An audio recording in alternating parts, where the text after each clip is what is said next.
Good evening, everyone. uh, Welcome. So it's going to be our last session on video content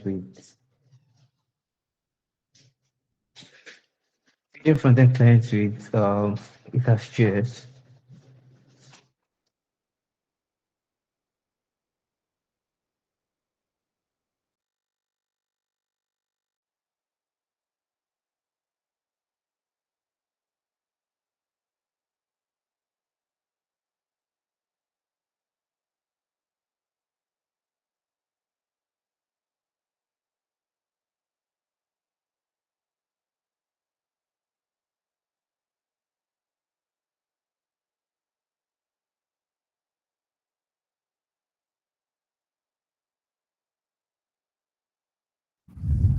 All right, I think Joshua left once again, probably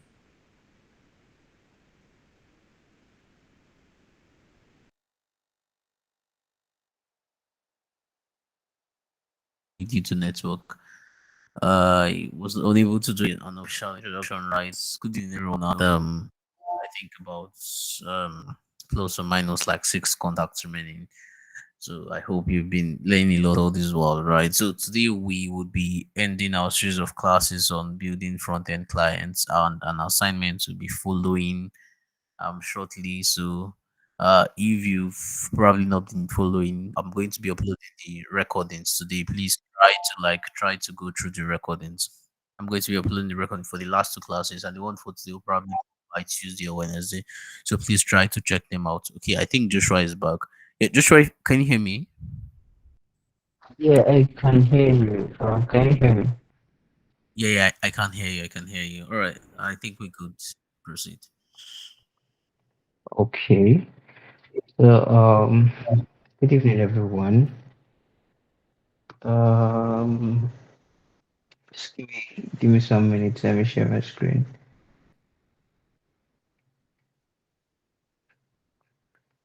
Joining my laptop and share my screen. So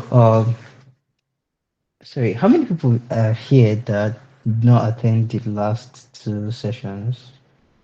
You're not available for the last two sessions. Oh, I see there are just like two persons here. Okay, I'll be three persons here.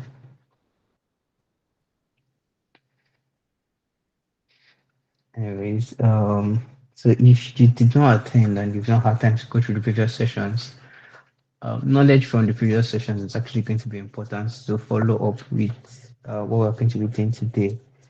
So today we'll be focusing on um, events with Itaso focusing on events with Itaso will be listening for events, filtering event logs, and to just for last minute stuff would basically run through like basic utilities that you could use that it has in the library.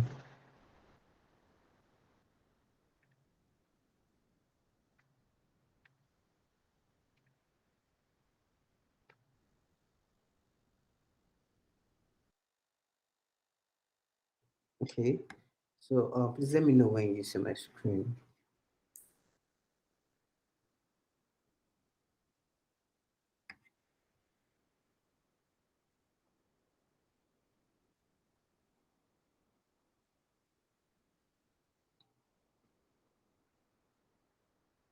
Can you see my screen? Yeah, I can't see it from my end.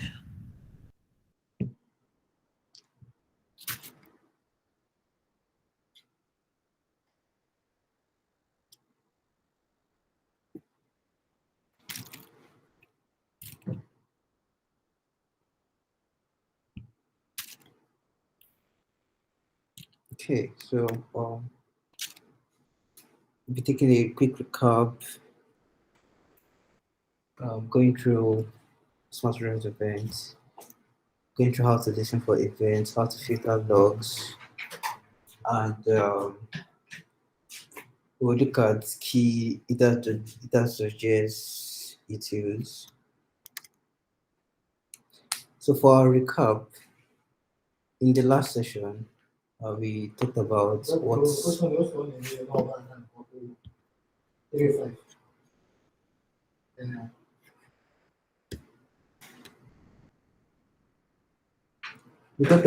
smart contracts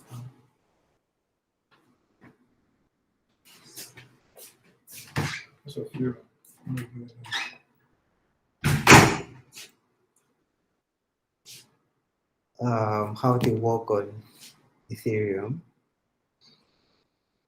I think everybody on this call understands what smart contracts are, right? They just reactive with a thumbs up.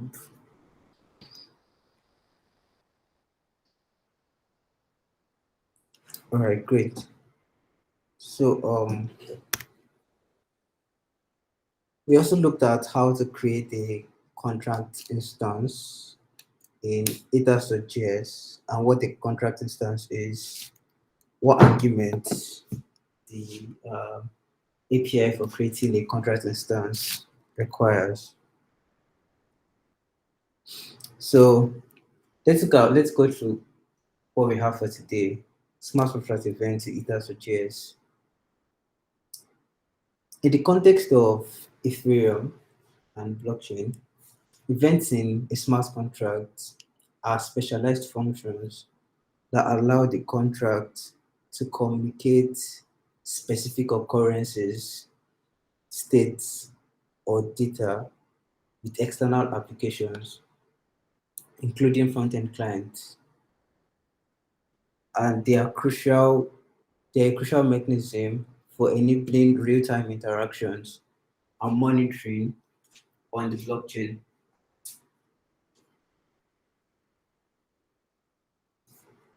So if you see, has anybody seen like smart contracts code with maybe events defined?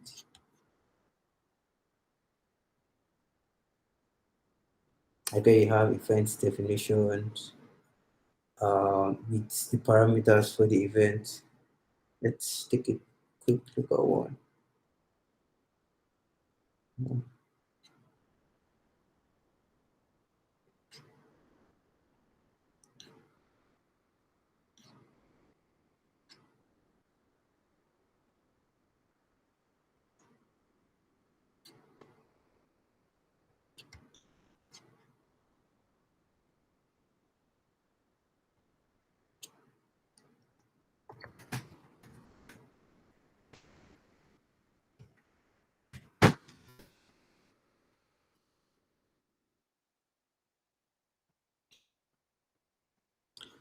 So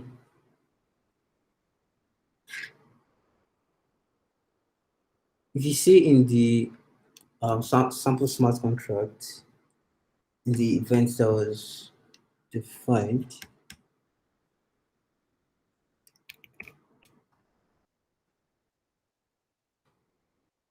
we'd see that an event can be defined with, is actually defined with arguments, which is like the data that would be included, that would be emitted to the event.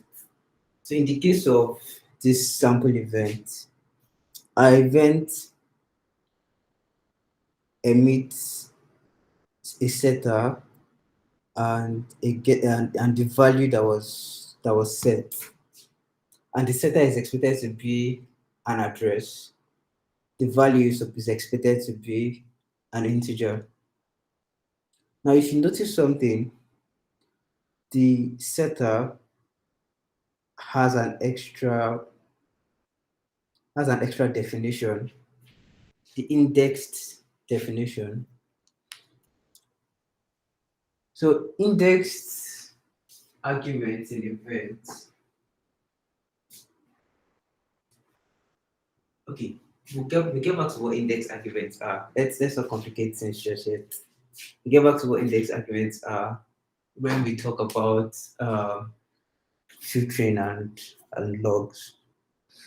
But I think we all get idea of events in solidity, right?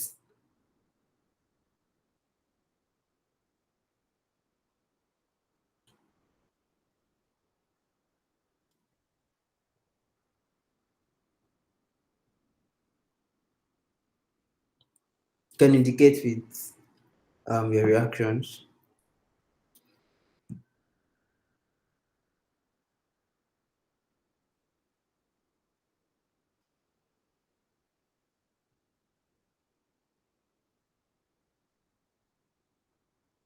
Hello, can anyone hear me?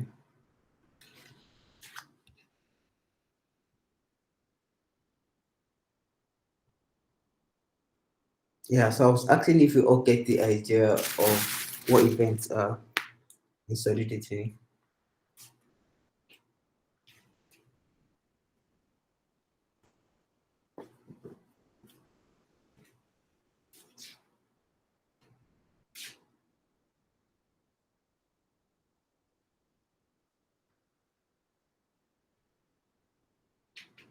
Okay, so let's just move ahead. So yeah, so back to what I was explaining. So events are used to log and store relevant data associated with specific actions or conditions within the smart contract. And events provide a way for clients to receive decentralized notifications without relying on a centralized server. As we saw in the code snippets previously, events are defined within the Solidity code of a smart contract using the event keyword, this right here. This is how an event is defined.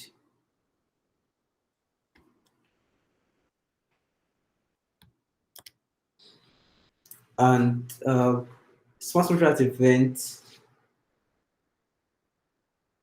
are emitted using the emit keyword to trigger the event logs.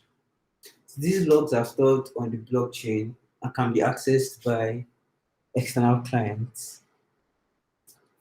Another thing about events is events enable front-end applications to respond to changes in the blockchain in real time, and we can use the response to these changes could include updating user interfaces or triggering specific actions.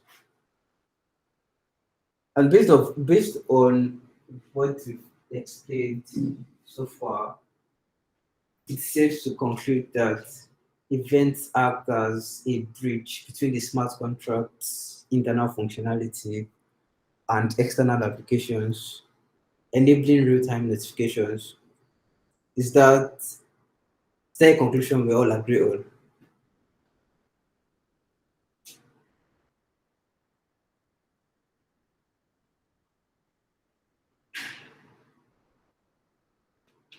Hello, can anyone hear me? Am I moving too fast, or should I slow down my pace?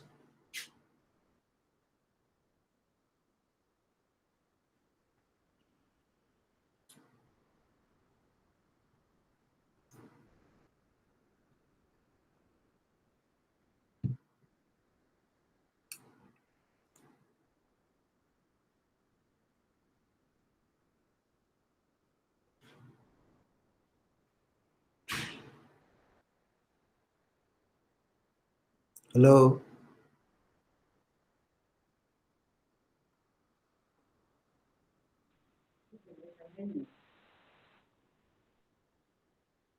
Okay.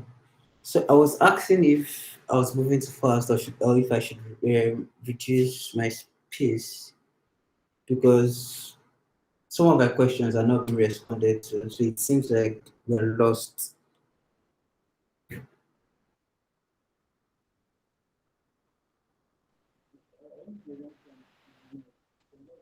Sorry, I did not hear that.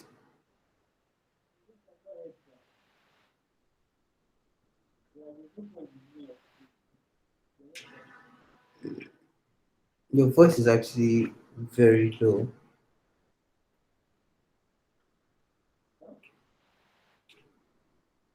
Hello, sir.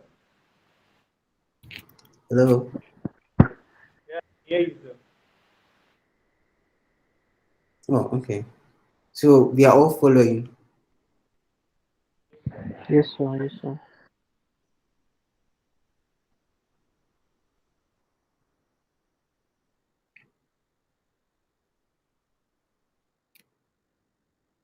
Okay. So events are employed for various use cases, such as tracking token transfers, monitoring auction bids, and responding to specific user interactions within decentralized applications. So the concept of events in smart contracts is the same concept of events in any software application. Events are emitted and events are listened to.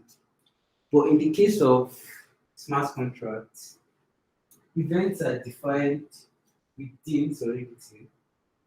They are emitted within Solidity and they can be listened on any client application. So, for instance, say you build uh, a front end, or you have like uh, a back end somewhere that can basically connect to the blockchain. You can listen for events on what happens on the blockchain.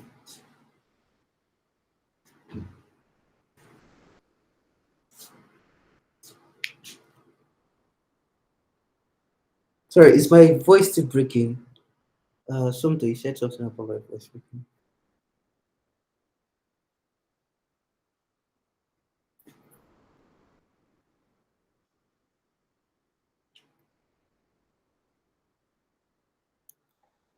I can hear you clearly. Actually, I don't know. Maybe, well, I'm just joining now, Charles. So, but I can hear you better. I can hear you clearly.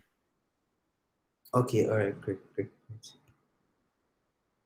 So I'm not exactly sure how feedback is supposed to work because I've been like asking like to get feedback on if they're following what I'm saying, or I need to recap on some of the things I'm saying. So, but they are allowed to Sure, drop please. messages, right? Yeah, they're allowed to drop messages. Guys, please, if you're present in the call, right, please try to like give the tutor feedback. It helps a lot because you don't want to make the tutor or whoever is teaching feel like he's teaching himself. So please, your feedbacks are very necessary. If you can't unmute your mic and speak, use the chat button, use reactions, whatever it is. But please just try to give feedbacks. In fact, let's check how many persons are in the call. If you're in the call, just use the thumbs up reaction. Because most times I feel like some people join the call, drop their phone somewhere else, and just yeah, yeah, Okay, yeah, okay. Yeah. So I think I should just throw random questions at this point. Yeah. So yeah. Henry, Yeah, how yeah, are yeah. events emitted in Solidity? Okay, so time events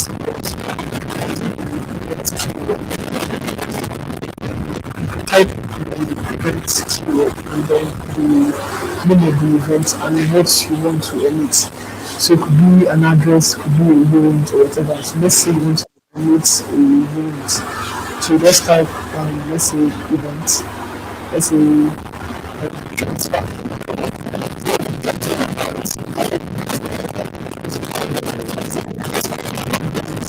So Something is actually wrong with your audio. yeah, there's a fan here. So let me just shut it down. Please, then. Can you hear me now? A little bit better. Okay, do I still need to go back to what I said or I should just carry on? I think think I hit part of what you said, up to the point where you said it's an address. So I did not hear what you said after that.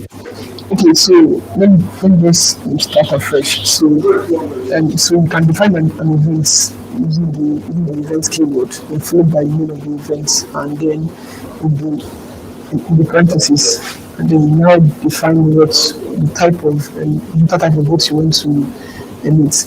So it could be a unit, it could be a million, whatever. So you can also state that. Then in the function where you want to emit that event, use the emit keyword, then followed by the name of the event you want to emit. All right. Thank you very much. Thank you very much, anyway.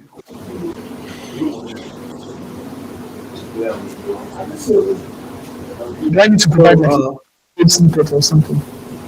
yeah. Do I need to provide like a code snippet? Or No, no, no, no, no. That's it's fine. okay, okay, okay. Yeah. So, let's look at how to listen for a smart contract event using ethers. Now that we've gotten how events are emitted out of the way. So, we get the provider connection.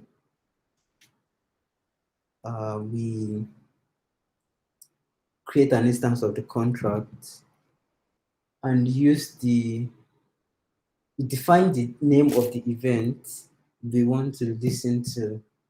Now, in this case, we're listening for a transfer event because this contract is an ARC20 token that has a transfer event. So we're listening for the transfer event. We specify the name of the event, and the event has to be defined inside the contract. Sorry, the name of the event has to match exactly how it was defined in the contract. Then we use the on functionality of the on function to listen to the event.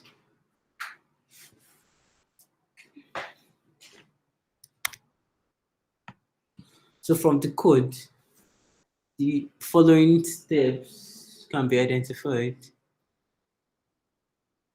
The first step is initializing the smart contract. So we create an instance of the smart contract using the base contract constructor. And this constructor takes the contract address, its API, and the Ethereum provider, like we've done here. Here we have contract equals to new base contract. Then the next step is to specify the event to listen for.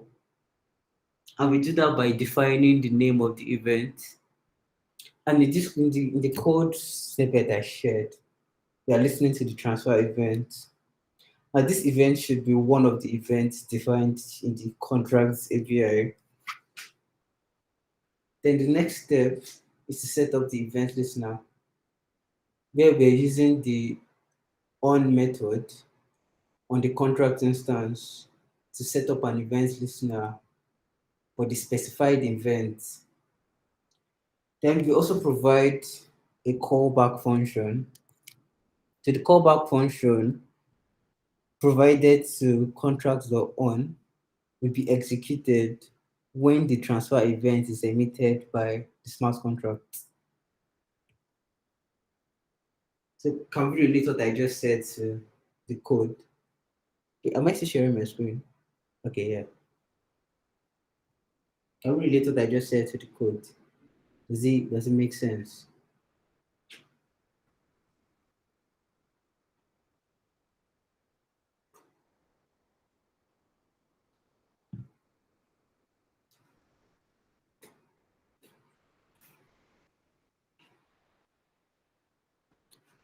Favor, are you on the call?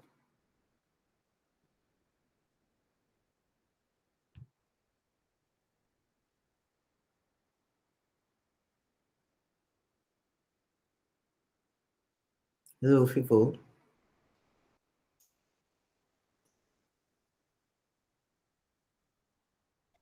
You're on the Hello, call. I'm on the call. Sorry, I didn't get. Sorry, I didn't get the question. I didn't know you were talking to me. Okay, so the first question was if you were on the call. Then the next question is the question I'm about to ask now. So, Oh, okay. yeah. So, how do you listen to an event using it as a JS? How do you listen to a smart contract event using it as a JS?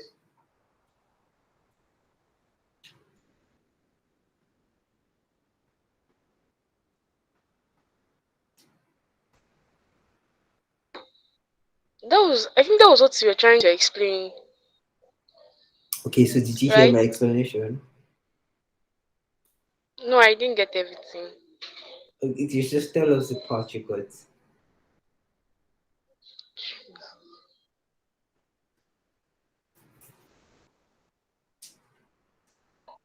I was trying to plug my system. I didn't see that part. Then I started hearing favor. Are you on the call?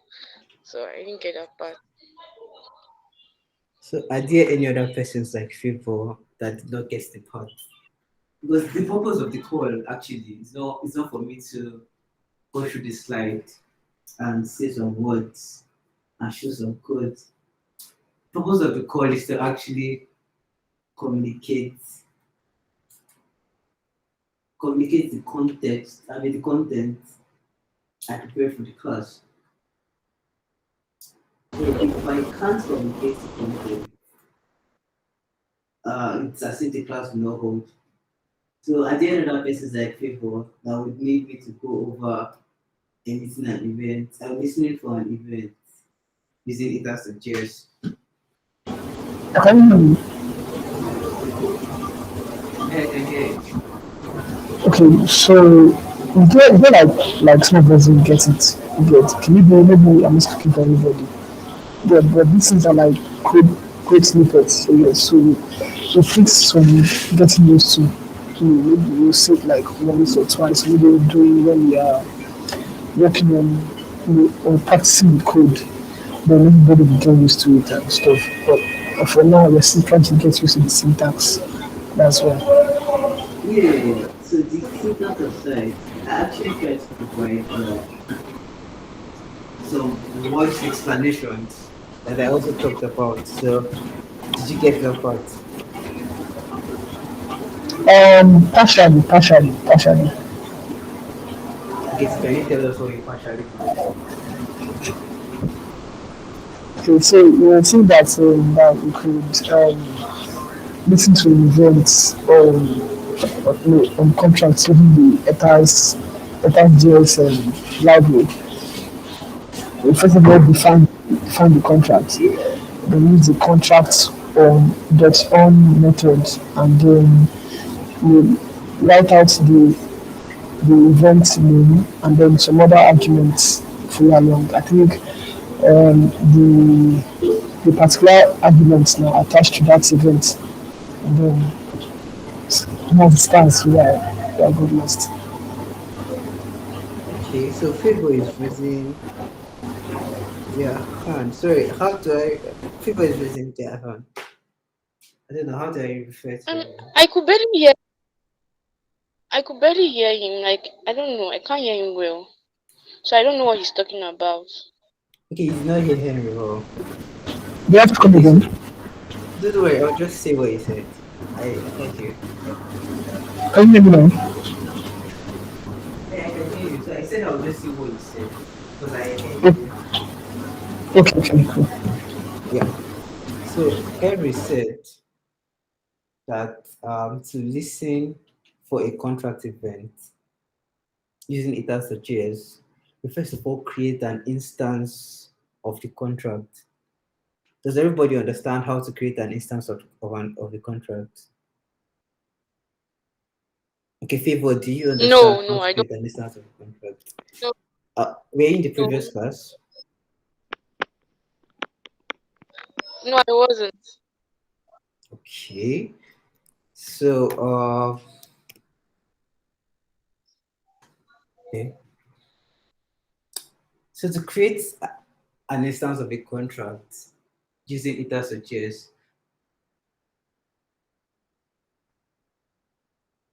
We're basically creating a JavaScript object that communicates with the deployed contract. It's like a representation of the deployed contract in your code.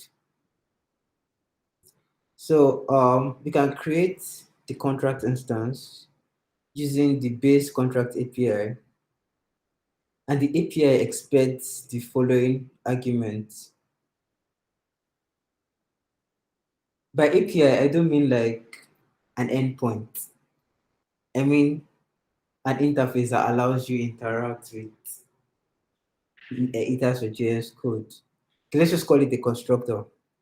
So a contract instance can be created using the base contract constructor, and the constructor expects the following argument: a target, which is the contract address, the deployed contract address, but the contract we want to create an instance for, the ABI for the contract, and a runner.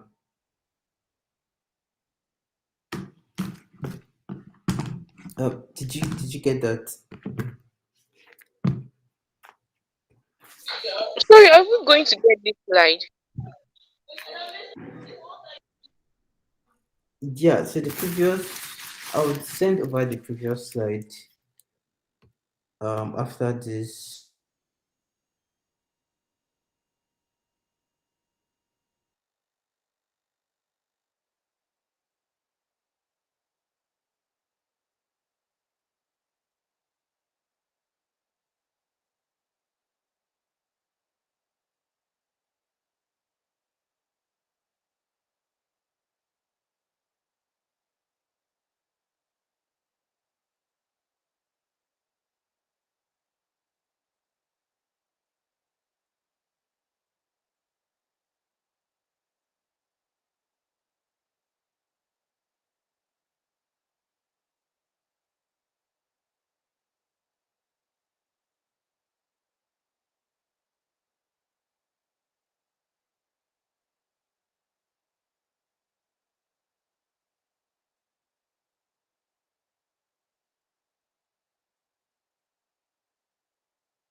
Sorry, my internet got disconnected. So can you hear me now? Yeah, I can hear you. Okay. So people, you were asking if you're going to get this presentation as a slide. So I said I was going to say this one and the previous slide for the previous session after the call. Is that okay?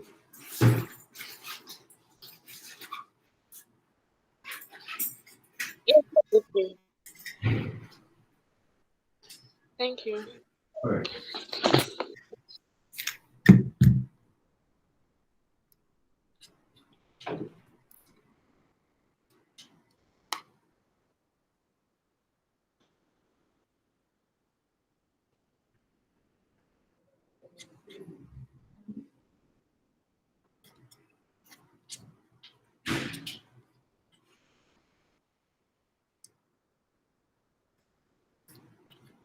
So I was basically trying to show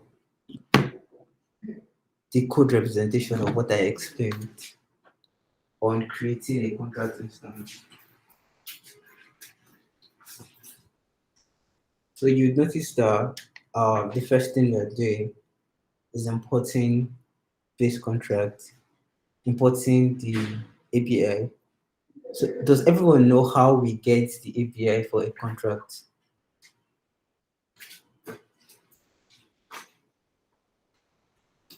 If you don't know how we get the API for a contract, you could just maybe raise your hands up or say that in the comment section.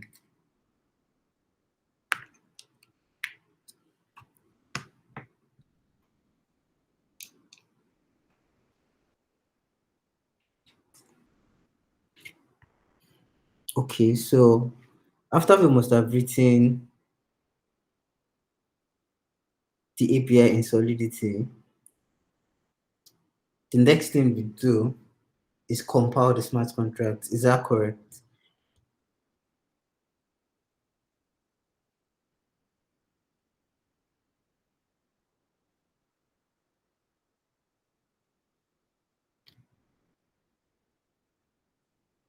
Hello?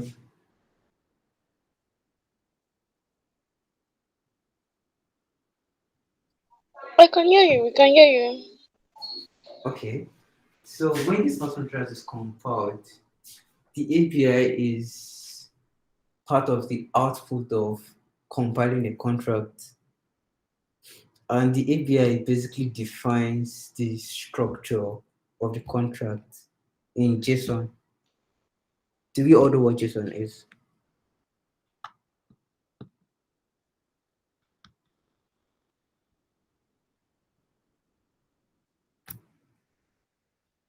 So in the recap we had yesterday, anyways, I tried to show like what an API looks like and provided explanation on an API. So if you can maybe grab the recording, it's going to be helpful. So the API, if we have established that the API is the JSON representation of our smart contract that we get after the smart contract is compiled. So to create an instance of that contract in ethers.js, we need the token, the contract address of the contract we have deployed. We need the API of the contract that we got after compiling the contract. And we will then use the base contract constructor from the ethers.js library. And the constructor expects the contract address, the contract API, and a runner. And I explained that a runner, I explained that a runner can be a provider or a signer. And to explain what a provider is, we established that a provider is a read-only connection to the blockchain. Then we established that a signer is an object that handles all the authorization actions for a wallet. So let's just say a signer is like the authorization part of a connected wallet in ethers.js.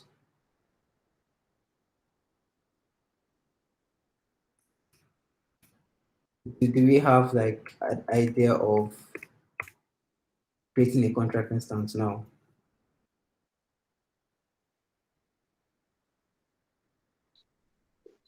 Maybe I just have to look at it again to understand very well. But then you can continue. All right.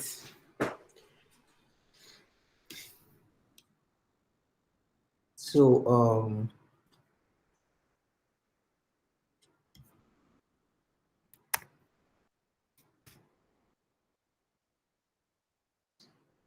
to listen for a smart contract event, first of all create an instance of the contract, specify the name of the event, specify the event by the name, and use the contract.on method on the contract instance. And the contract instance is basically just an instance of the base contract class. Then the on method expects the name of the event and a callback. So a callback is a function that runs every time the event you're listening for gets emitted.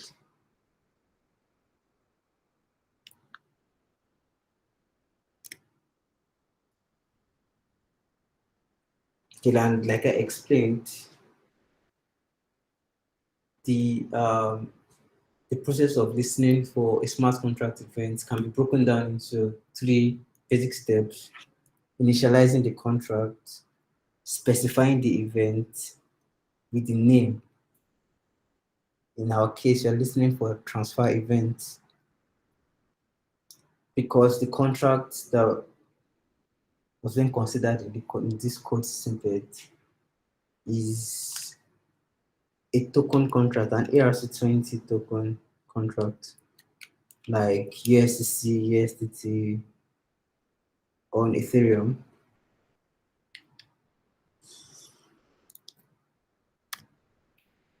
And the last thing to do is to set up the event listener by using the contractor on method.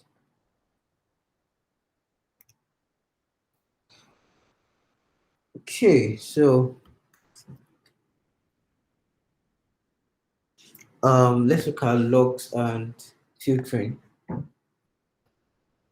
Logging and data filtering play a significant role in blockchain applications because they enable efficient searching for index data and offer a cost-effective way to store data when there's no need to access it directly on the blockchain. So when I was talking about I was making reference to the Solidity code snippet, and I pointed out that there was an indexed argument. Now, the purpose of an indexed argument in an event is that when you are filtering, by filtering, I mean like trying to narrow down your your search, try to maybe you're trying to find a specific event, trying to find the action for a specific event. You can use the argument of an event to filter for a specific event. So it's more like you're let's say you're on an Excel sheet, for instance, that has a name column, and you're looking for a specific name. So you can index arguments are like the name column, for instance, that you can filter the Excel sheet with. So when you type a particular name, it shows you only the records for that particular name. That's like how logs and filtering work. So logs are like stored events. Every time an event is emitted, it is stored on the blockchain as a log. Then you can come back and filter and narrow down your search if you're looking for a specific event. So say for instance, for the transfer event I talked about now, I can decide to filter for a transfer event that was from a particular address, from a particular wallet address. And I can do that because the from argument in the event is indexed. And to index an argument in an event, all you need to do is add the index keyword to the argument. So by looking at this event now, What value can we use to filter this event? What arguments can we use to filter this event?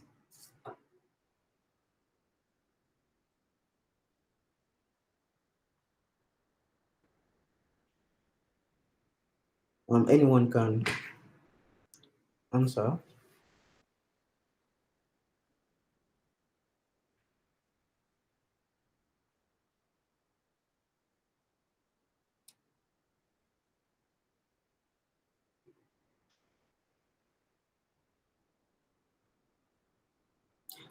Okay, so from looking at the event, we can use the setter argument, which is emitted as the address that called this set value function.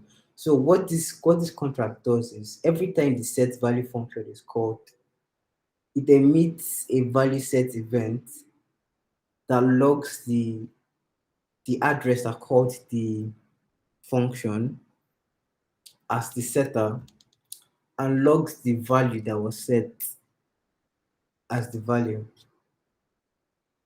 Is that clear? And because the setter, No, it's not. it's not clear. Okay, so Yes. can you see my screen? Can you see the contract? Yes, I can see it. So can you explain what this contract does from looking at the code?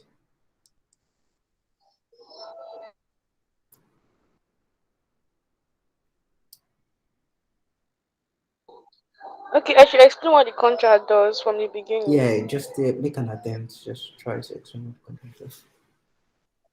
Okay, that's the license identifier. Then the pragma solidities for the version, and then the contract.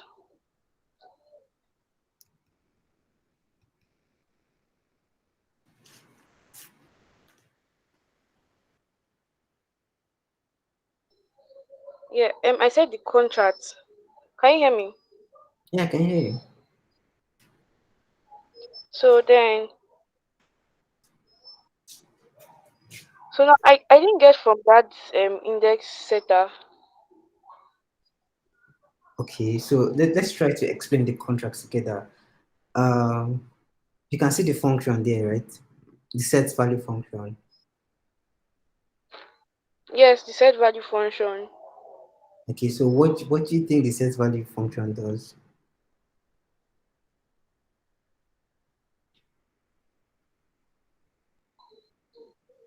Okay.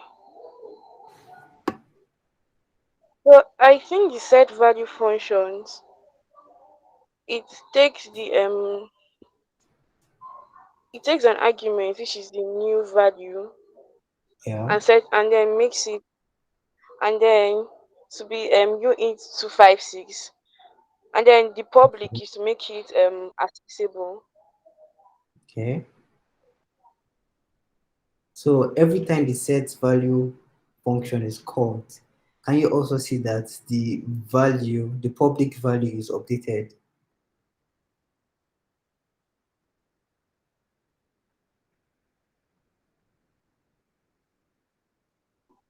Yes. Okay. So after updating the public value, an event is emitted that says, okay,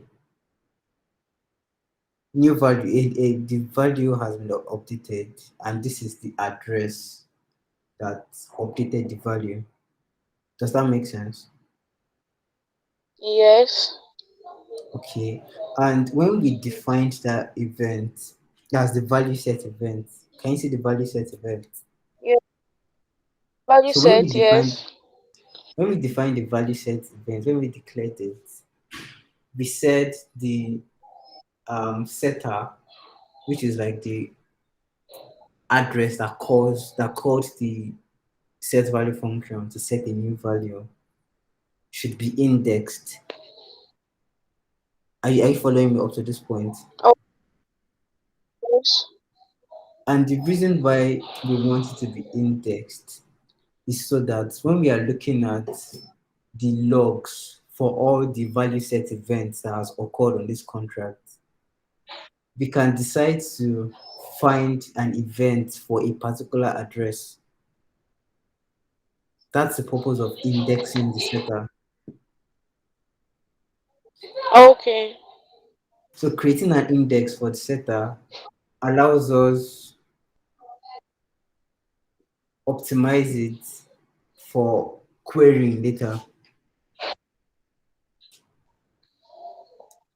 Okay. All right. So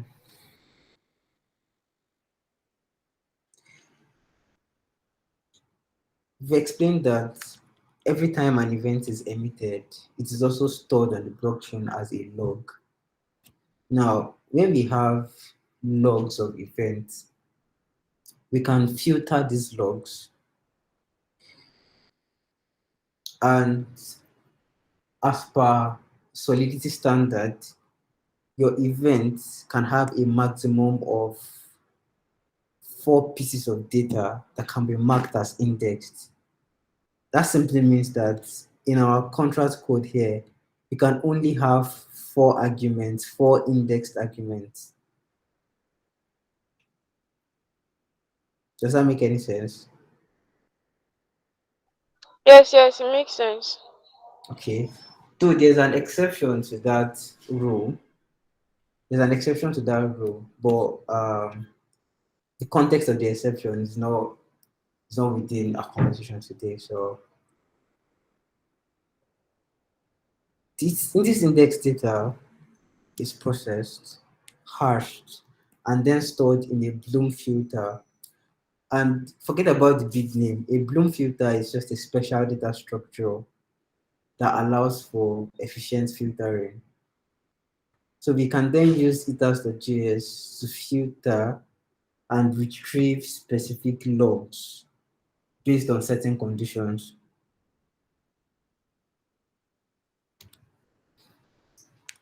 So let's look at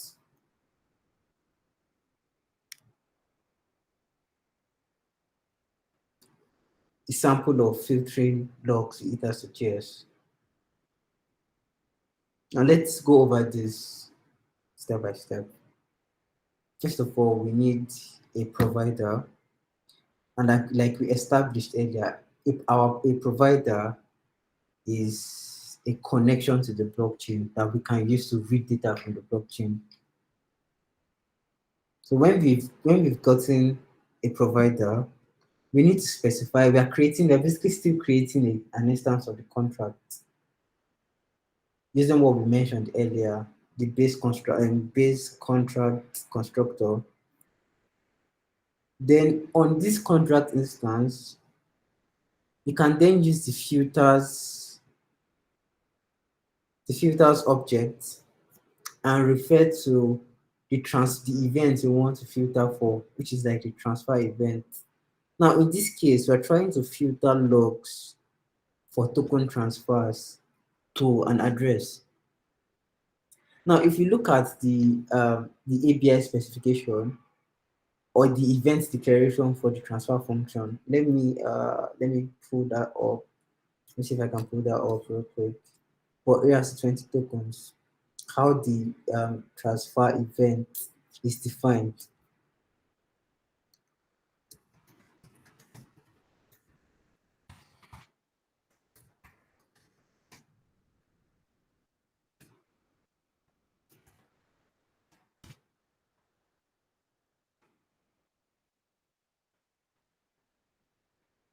Yeah, so this is what we're looking for.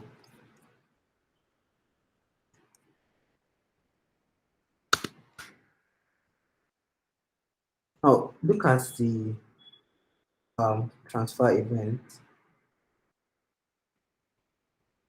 Transfer event. The from parameter, the from argument is indexed, which means we can filter with that argument.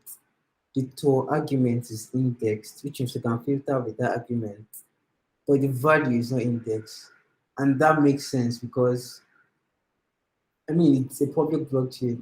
You wouldn't want to search for transfers for a specific amount, because 1 million people can be transferring the same amount.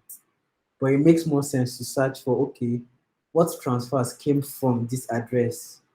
What transfers went to this address? That is why the from argument and the to arguments are indexed. Does that make any sense? Yes, it makes sense. Okay. So in our code snippet, remember we're dealing with an ERC20 token that has the transfer event defined like this. So since I'm trying to filter for transfers to this address that I specified here,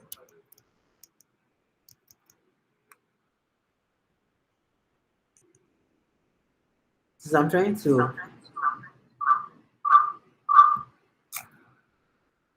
since I'm trying to filter for events that transfers that went to this address, it means that and the argument I need to provide has to go to the indexed value for to.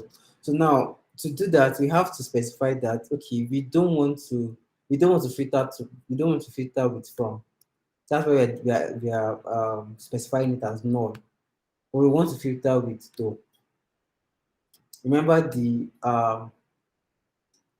remember how this thing is arranged here. The first indexed argument is from. The next indexed argument is to. And what we are trying to filter is to. So we define the first index argument as null because we don't want to filter with from. We want to filter with to. Does that make any sense? Yes, yes. Okay. So we then use our blockchain connect after creating the filter, we then use our blockchain connection, which is a provider. Our provider has a utility function called getLogs, and getLogs accepts a filter. So we'll pass the filter we have created to getLogs to get any events that match the filter we have created. It's just like you're shopping on Jumia, for instance, and you want to filter maybe your search results, and you select okay price between this range, um, sizes between this range. So those things that we can filter on Jumia are like the indexed values on our event. Jumia has specified on their UI that you can filter with size, you can filter with price.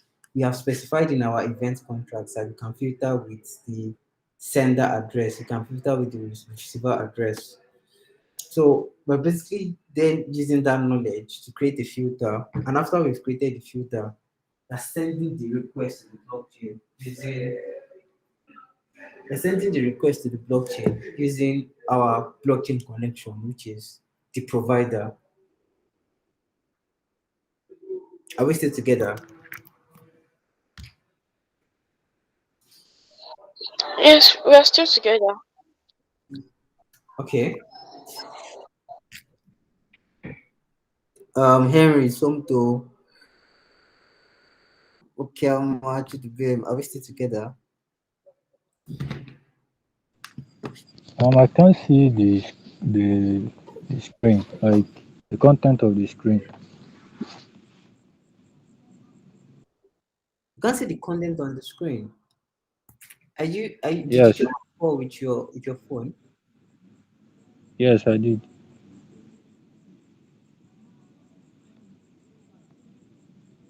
Hello, can you hear me? Yes, I can hear you. I think I you said, should did you just join Huh? Dubim, I think did you join the Dubim, I call? think you should zoom in if you're using your phone. It's what you can do, just zoom in. Because it's clear from here.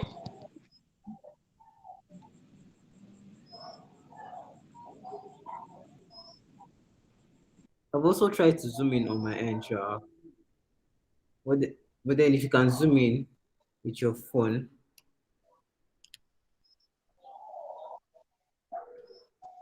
Ah, it's getting.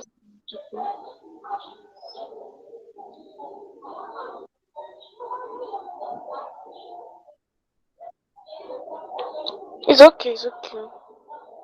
Getting so much.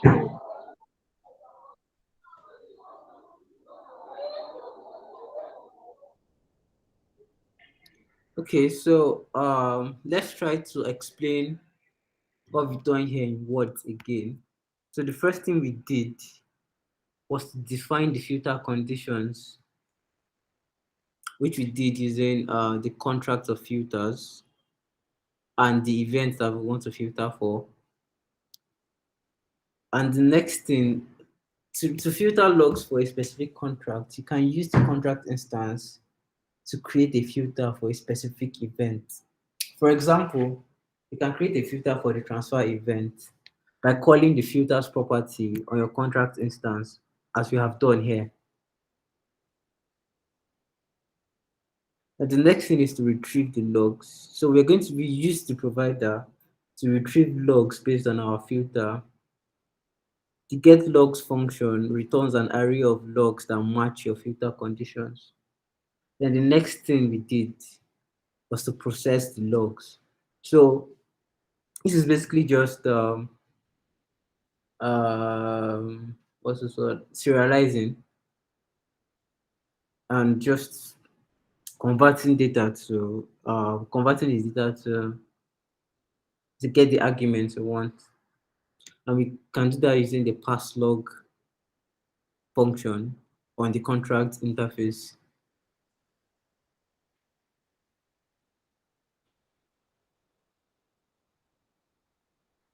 Are we good? Oh, okay. Somebody has their hands up.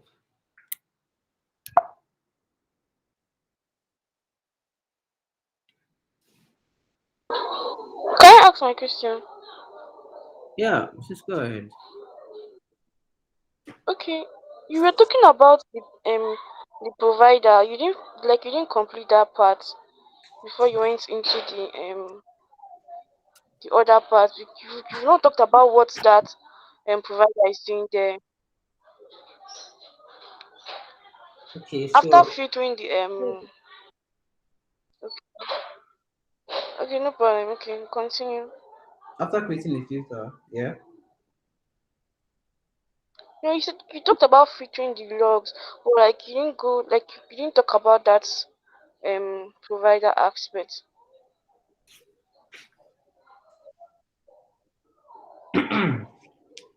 Okay, so a provider is basically a connection to the blockchain, like um, a means of communicating with the blockchain. So after creating the filter, we need to be able to get the logs from the blockchain, right? And the provider is already connected to the blockchain. So we then use the get logs function on the provider. Like I explained in the last session, or last two sessions, I said the provider is just abstracting and making API requests. So if this is an HTTP provider, because there are types of providers actually, and I think so far we've worked with only an HTTP provider. Sorry, a JSON RPC provider. Sorry, the JSON RPC provider basically abstracts making those API requests to the RPC endpoint. You know that blockchains expose like how you can interact with them. The blockchain is just like a backend that has API endpoints and specific functions to call. So a provider abstracts all that complexity by providing simple to use functions. So in this case now, our provider is already connected to the blockchain via an RPC endpoint and a chain ID. It's connected already. We then need the get logs function on the provider to make that connect to make the requests to get the logs that match our filter. Does that make sense? Yes, it does. Thank you. All right.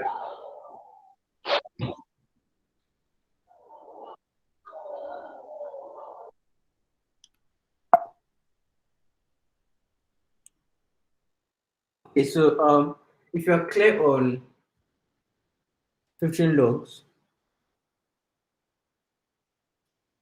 before we go ahead to like write actual code,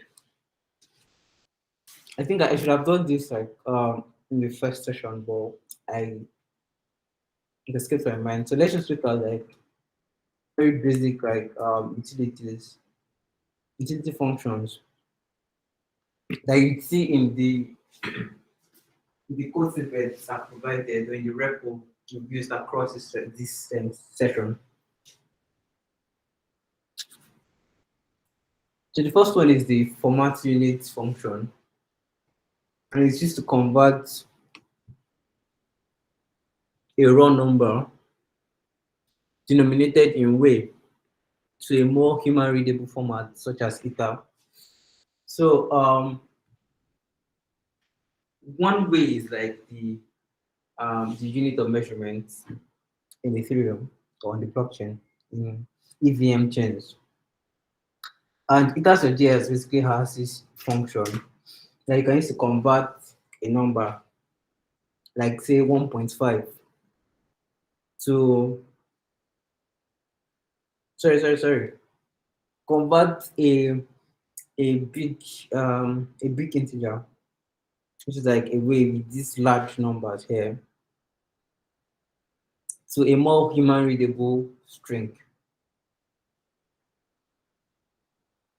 You'd encounter this you encounter these functions while working with Ether.js. So I just thought I could provide maybe reference on how on what most of them do. Another important function is the is a pass unit function that does the opposite of format unit.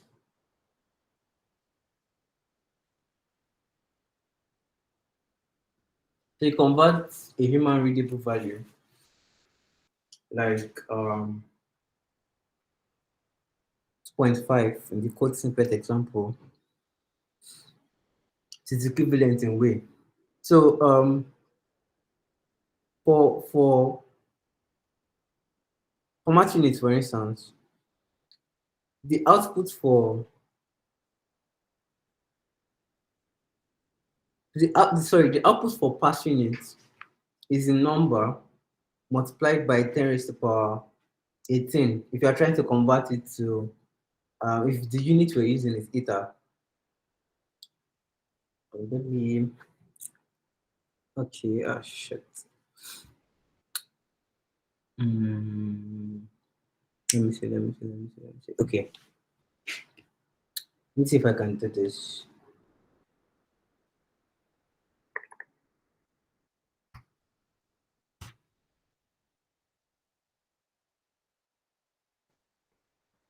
So we have a number in ether, 2.5 ether, or 2.5 ETH. This is representation in way. So what is basically happening under the layer is multiplying this number 2.5 by 10 raised to power 18. And because JavaScript cannot process, JavaScript has a limit on numbers it can process. Numbers like this are referred to as big numbers.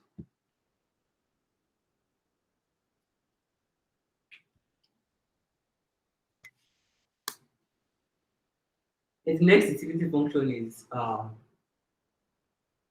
Tesla 256 that computes the Tesla 256 hash of a given input. You can see in the example, it's basically converting the data, which is a string, to a hash.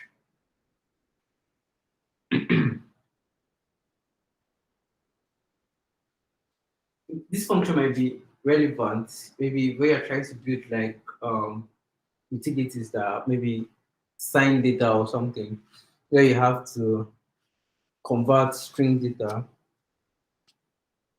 or other types of data to their hash values, to their Kekkak and Kesak 256 hash. Kesak 256 hash values. Excuse me.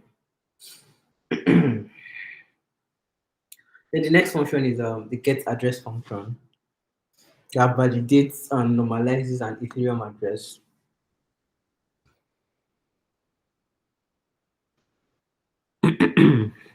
Sorry. So it basically parts like in the case of this example snippet, it's padding the provided value as a 0x value with the required number of zeros to become a valid Ethereum address. Then the next two functions are pass ether and format ether.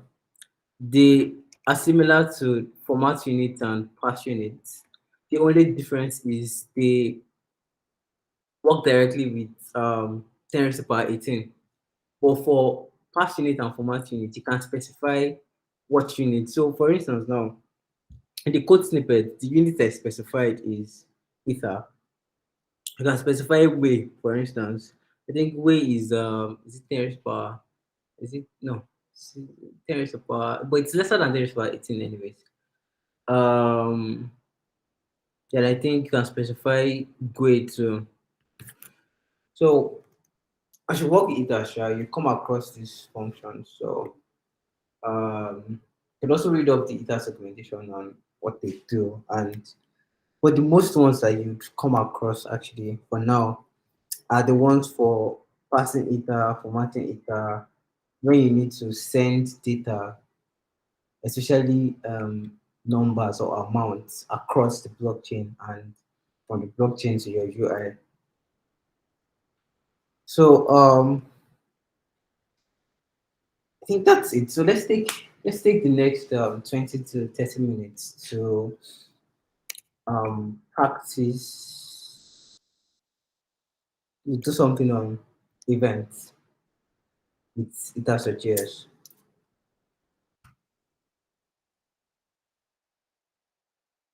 So do we need maybe time to maybe power up our laptops or something, or are we already answered?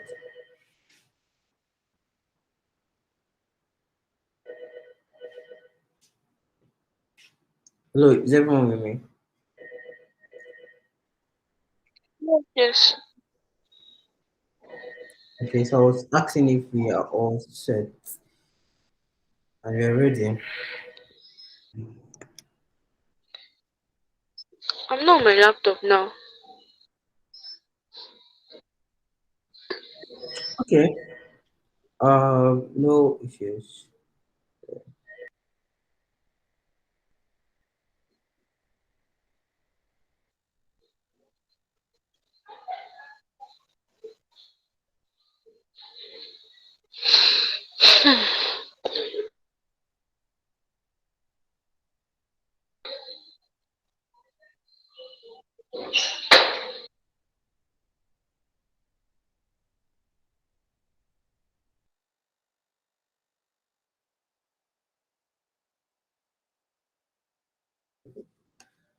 Okay, are you guys here?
Okay, so from the last two classes we had, I made some improvements actually to the made some improvements to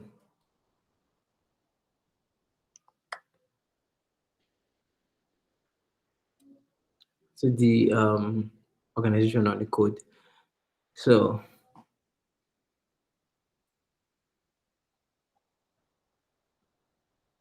basically just have like three sections. The first thing we did, which was like interacting with provider, reading the Ethereum balance, and transferring Ethereum. That was like the first thing we did. And the next thing we did was actually interacting with the contract. Sorry, I did something here. Sorry, let me do something real quick.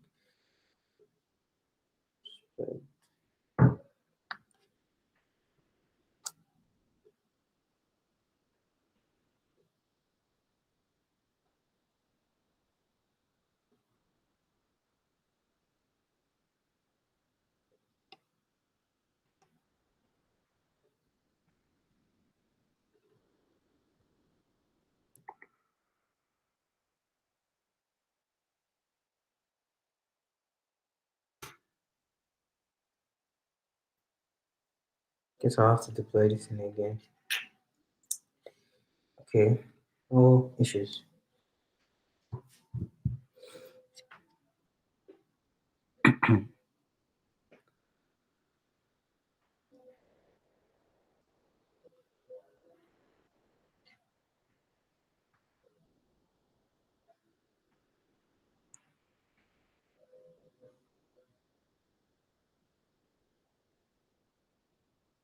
Oh, that was what I was doing wrong.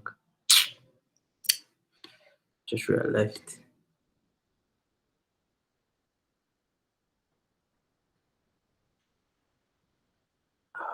I'm just going to copy this guy.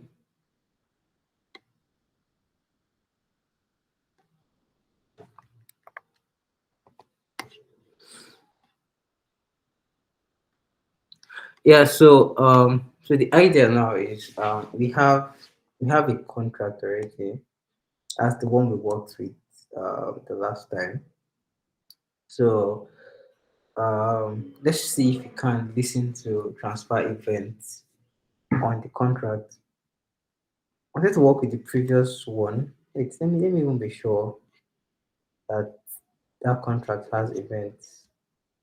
But I remember we wanted the contract to be as as slim as possible.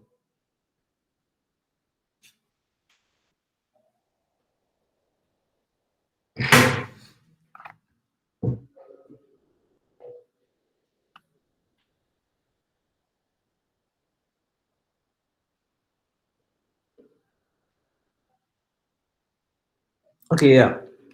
We had the transfer event. Yeah.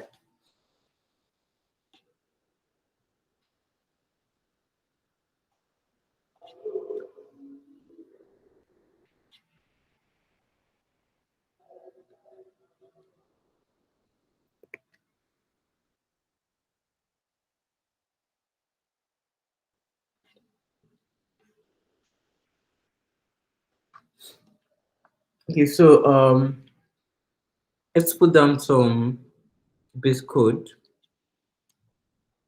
for listening to for listening to our event. Let me see. Let me see. Let me see. And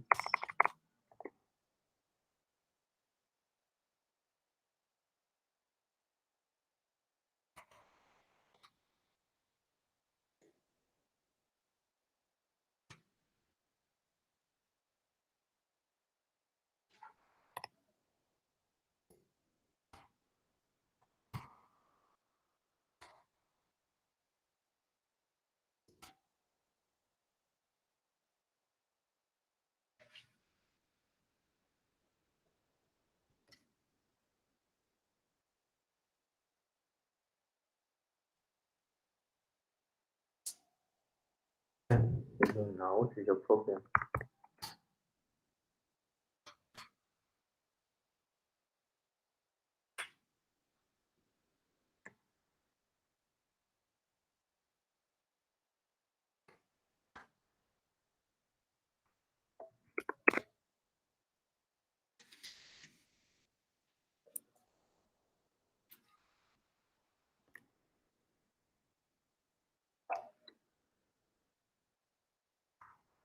So what should we do anytime we we listen for say what should we do every time we listen for a transfer event, for instance, on the contract?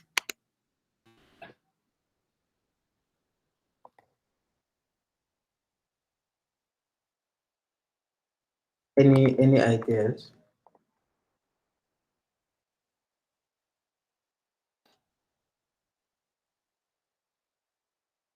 Wait, can anybody hear me?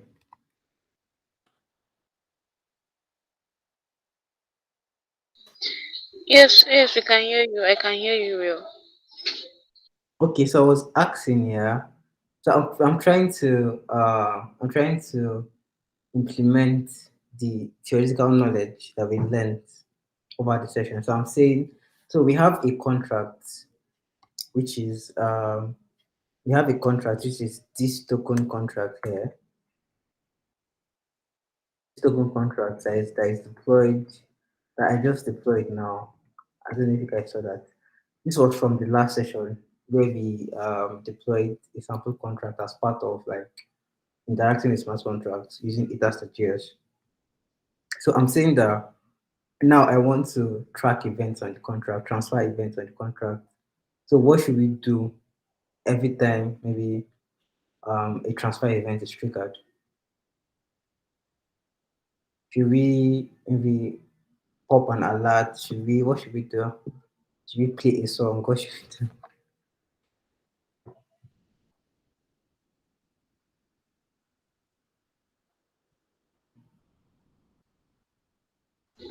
Maybe in notification or something. I don't know. Okay, a notification. Great, great, great. So it's just to okay. So I think I have an idea. Let's do a notification, but it's going to get added to like I'm going to keep track of what's it called? You're going to keep track of notifications, and every time there's a new transfer, you would basically see like the notification here. Does that make any sense? Yeah, yeah, yeah. It makes sense. Okay, so let's get to work. So I'm basically just keeping track of this deployed local contract. I'm storing it in local storage anyways. I'm keeping track of the contract address, so I don't have to manually put it. So it's stored in local storage. Anytime you deploy, so if you get a copy of this repo and you deploy a contract, just store it in local storage. Um, what else? What else? So I'm going to be using a use effect, right? Why tell me the use effect here? Let me see. Let me see. Do I need the use effect here? Let me see if I can use that the use effect first. So I created a get contract utility. Basically, does the same thing as instantiating a contract, but so it's flexible that we can specify the contract address we want to get the contract at. So if you take a look at like this get contract under the layer, you see that it's instantiating a new contract and returning it. That's all it does. So don't get confused. So based on what we learned, I'm supposed to do. I've created an instance of the contract already, and I'm supposed to do contract dot on. Is that? Yeah. And the name of the event. Let me explicitly state the name of the event, anyways, so it's not confusing. So we're listening for transfer event. Is that correct?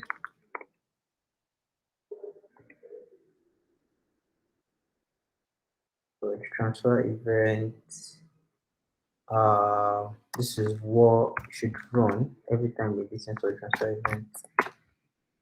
So although if you're what's it called, if you're a TypeScript user like me, for instance, you would appreciate uh some type safety on the arguments. Well, that's like one of the, I don't know if that's my heart with it as yet, but that's like one of the limitations I've noticed with it as type safety can really get hacky sometimes. So I would just reference a smart contract to see how the arguments are arranged, so I'm not making any mistake. So the first one is the from, then you have the to, then the value.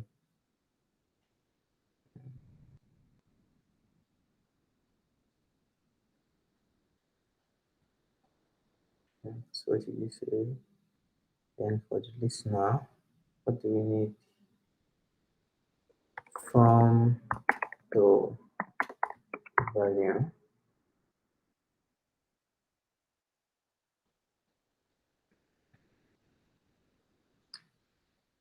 Just to find one never read. Okay, so. So next thing we did was okay. Let's see.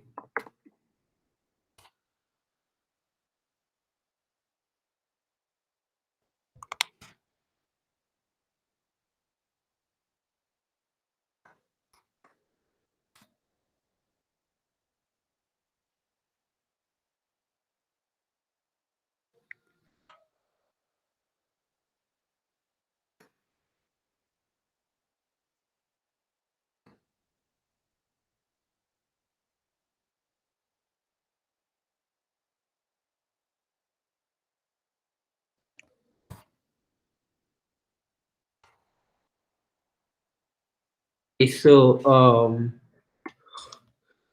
let's create. Let's create state for preservation. I It's not really necessary, but I think I just want to store the transactions to local local storage.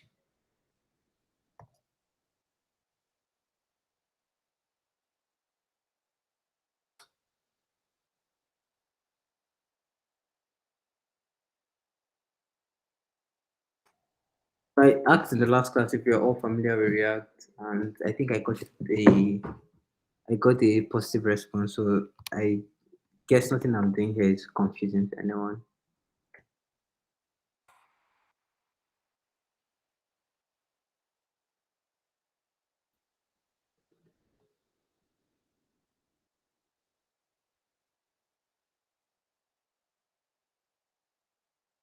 Hmm?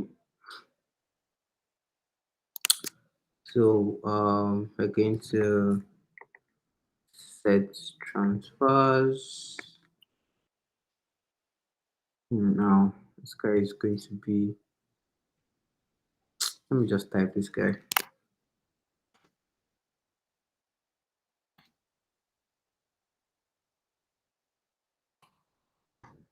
Equals let's see.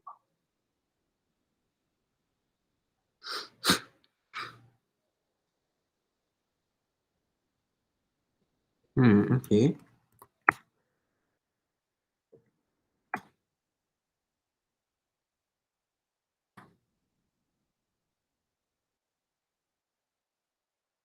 Value is supposed to be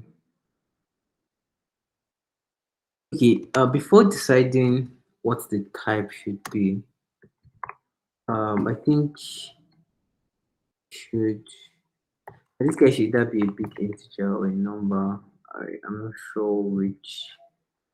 Oh, let's say first. Yeah, somebody has their hands up. All right. Yeah, please check in the message box. Oh,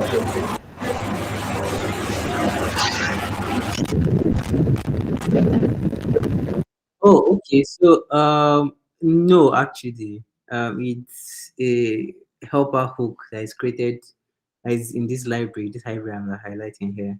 Use hooks, yes.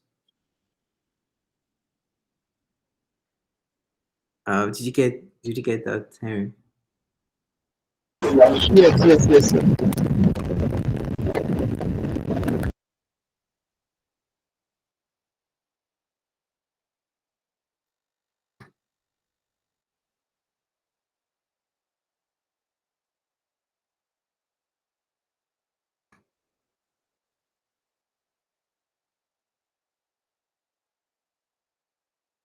Uh, did you mean applied name transfer? Oh, sorry, it's good.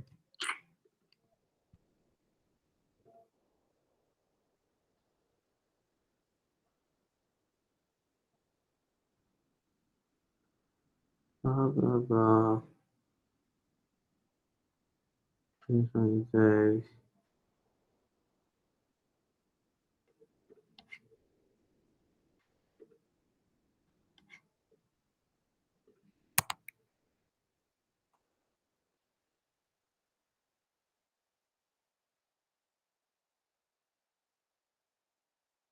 Though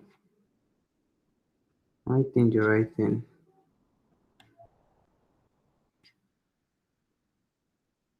Ah, oh, fuck, Jesus.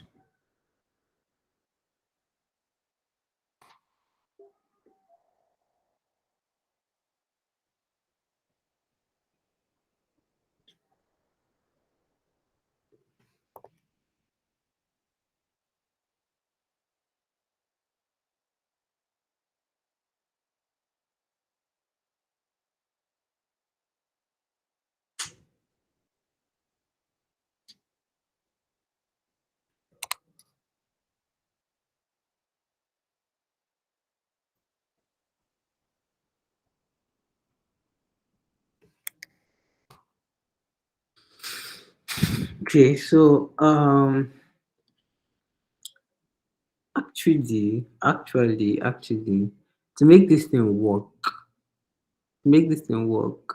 we need to uh we need to make this thing work the way it's supposed to work right now. The function that actually runs these transfers is here. So for our event listener to work, components needs to be mounted first. So guess what I'm going to do? I'm going to create. Oh, would that take so much time? Oh, shit. Okay. Um, I'm going to listen to this event. I'm going to listen to this event. And since we're using local storage, it means like um, different components can share the data. So I'm going to create this event listener where the transfers are actually happening. So normally I'm supposed to create event is listener where like it can be mounted when the application has mounted, maybe like in the app.css or something. For just for the sake of this session, so I don't waste time, I'm just going to move this to where the transfer is actually happening. I'm going to move this here.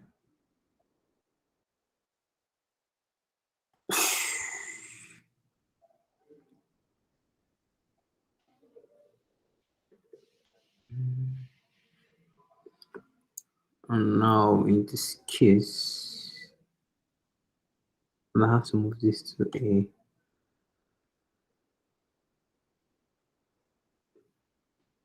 Okay, what's this guy?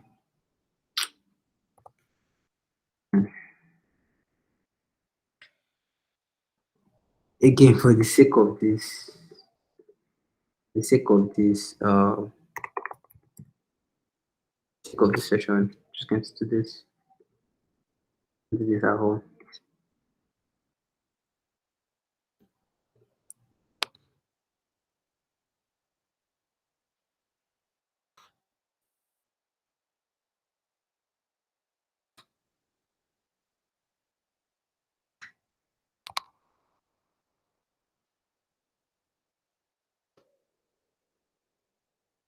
Yeah, so you can then import this guy.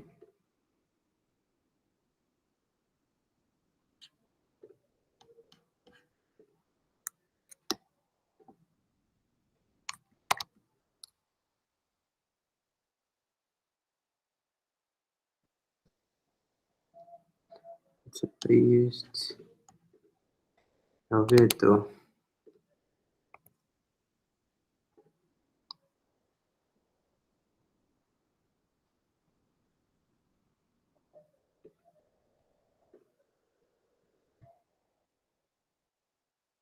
No. Okay, so I think we have like basic stuff figured out. Then what we want to do is export. Right, yeah. What we then want to do is inside this guy contract event, basically just want to get like all the contract events from local storage.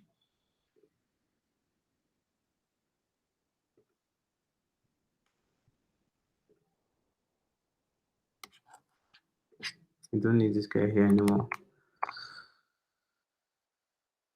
I need this guy here.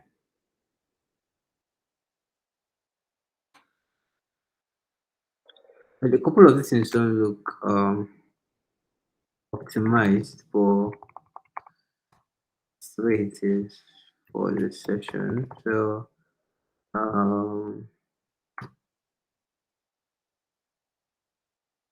see, let's create the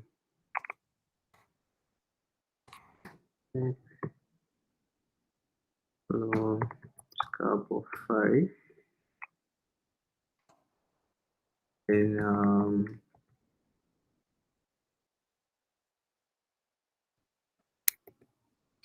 so for each of the transfers that we are getting, we want to display them. Okay.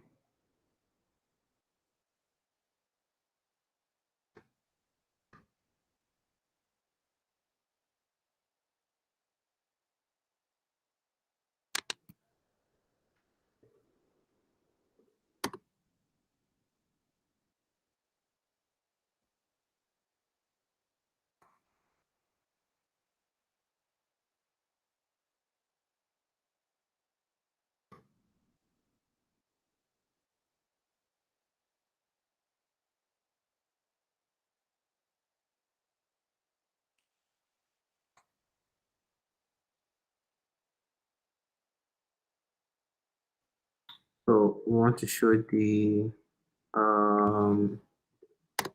let's just show the sender, the receiver, and the amount that was sent.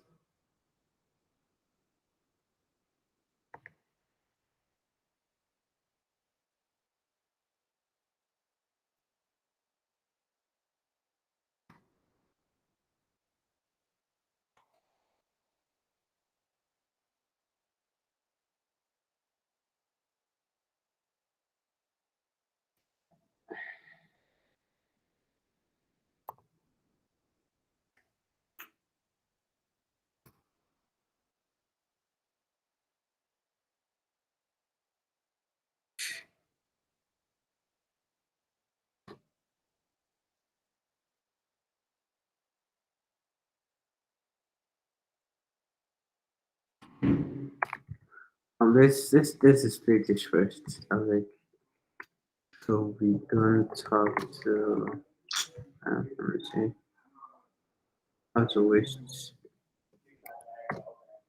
time.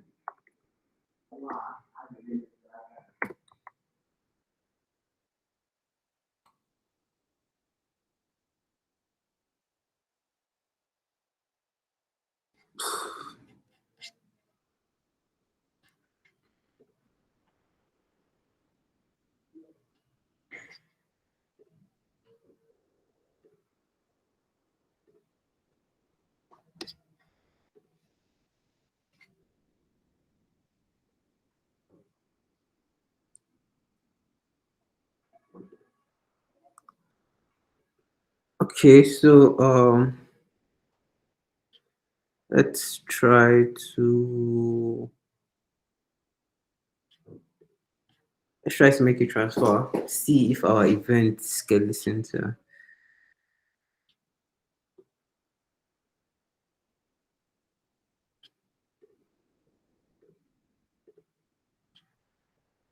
Can you see my screen?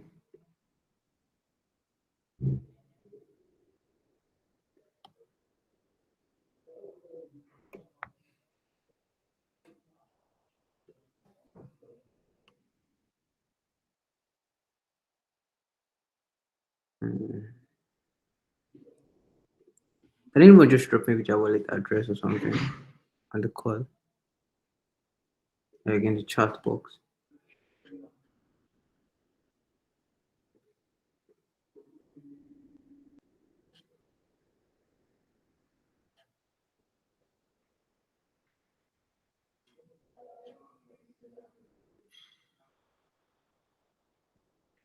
Hello?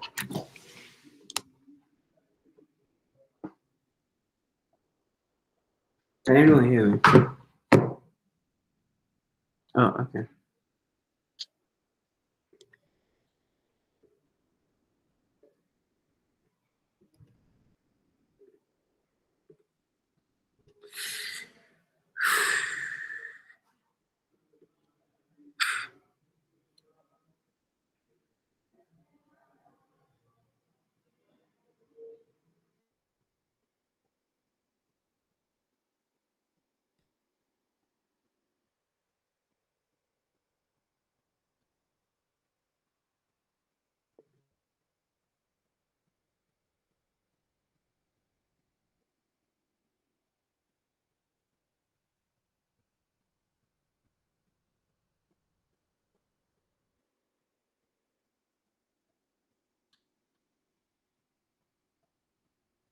Okay.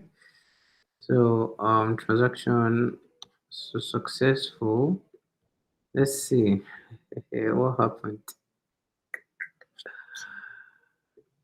Uh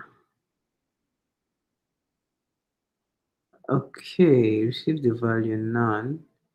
I see. So it. Oh, okay, okay, okay, okay, okay, okay, okay, okay, okay, okay, okay, okay, okay, okay.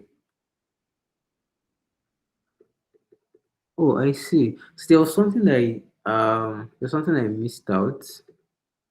There was something I missed out actually. So to listen for wow to listen for events actually to listen for events we need a WebSocket enabled provider. Wow, how did I forget that?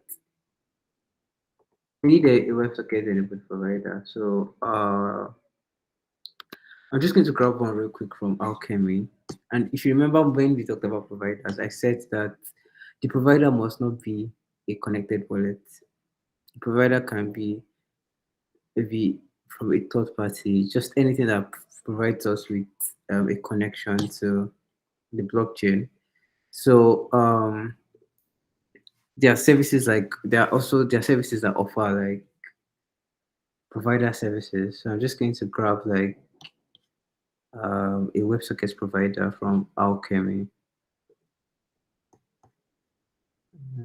Let's see.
So, in case you don't know, the chain I'm connected on is Polygon. So I got a link to a WebSocket provider on Polygon. So I'm going to create another provider instance. For the provider instance I have here, it's the one from the is a browser provider from the wallet. So I'm going to create another provider instance.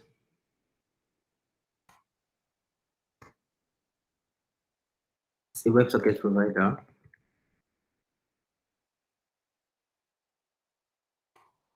I'm sorry.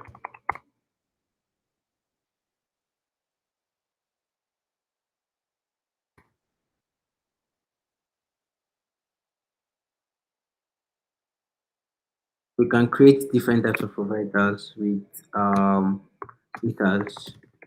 The WebSocket provider uses WebSocket technology that basically has the ability to listen to events. Because if you understand like how WebSocket works on that layer is it keeps a channel open. So because HTTP is stateless and the connections are mostly one time and the connection is closed. So when you make like an HTTP request, after the request has been processed, the connection between the server and the client is closed. But WebSocket allows you keep an open connection. So to listen to events, we actually need an open connection to the blockchain, and we can create open connections to the blockchain using WebSockets, using WebSocket providers. So we're going to create a utility function to get like a WebSocket provider using using ethers and the endpoint for the WebSocket provider it goes from Alchemy. Am I seeing anything confusing now?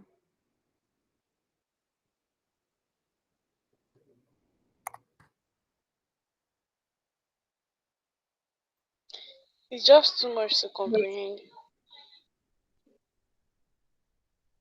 Okay.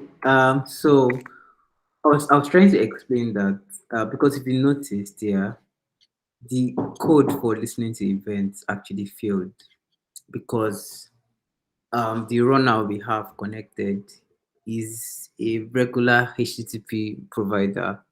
Like it's the connection method is HTTP. And I tried to explain that HTTP cannot provide a constant communication. It's stateless. So after the communication has happened,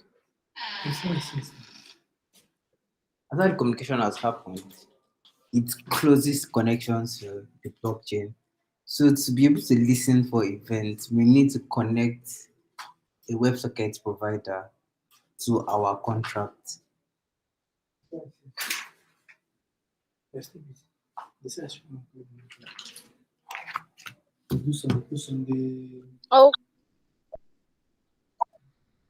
Does that make any sense?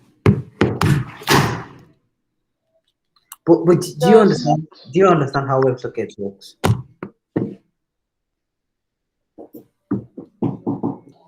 I don't understand how sockets work, but then from your explanation, I think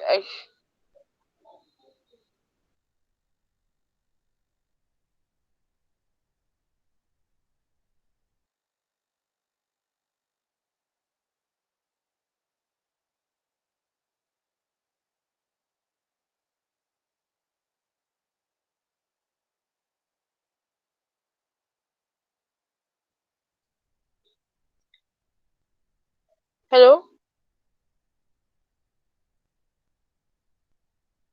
Mm. Yeah, hello, can you hear me? Yeah, I think from your explanation, it's like WebSocket works like in real time communication, like a real time communication.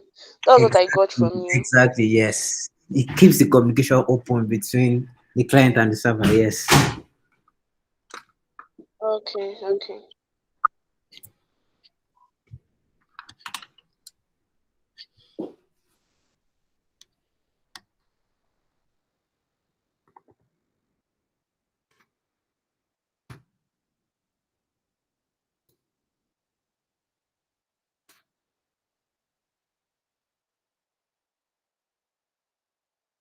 Remember the URL I copied.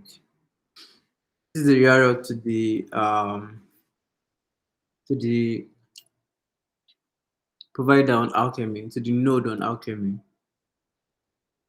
It's basically like a blockchain node, a shared blockchain node. So I'm keeping an open connection to the node, which is acting like the back end of our application. So going to return the WebSocket provider here. Now we'll be using this WebSocket provider in place of the regular provider we have here. So let's see. Hmm.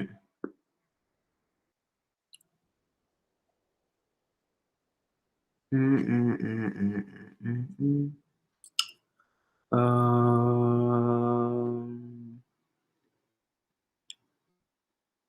Oh, wait though. The contract is not even connected to your now. Oh, very serious. Wow. Wait, so before I conclude on what I said earlier, let me confirm something because I think I also made a mistake on my end. Also made a mistake on my end.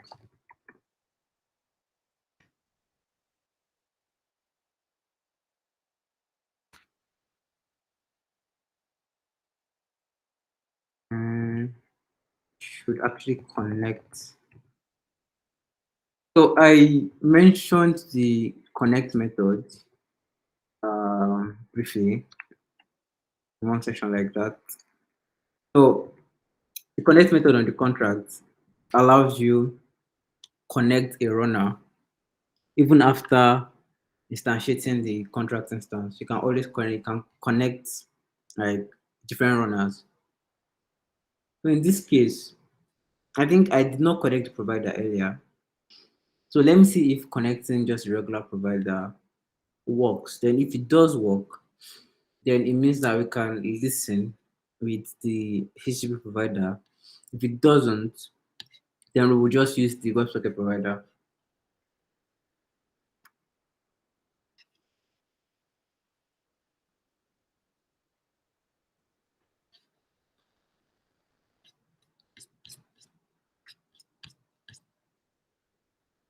Okay, so let me clear this guy and refresh this guy.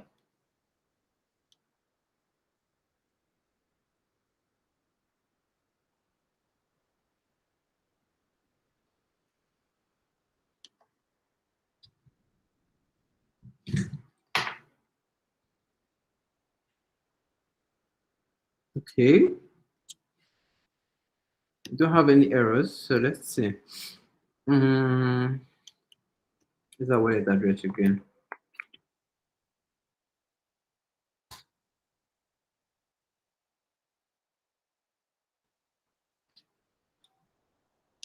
Uh-oh.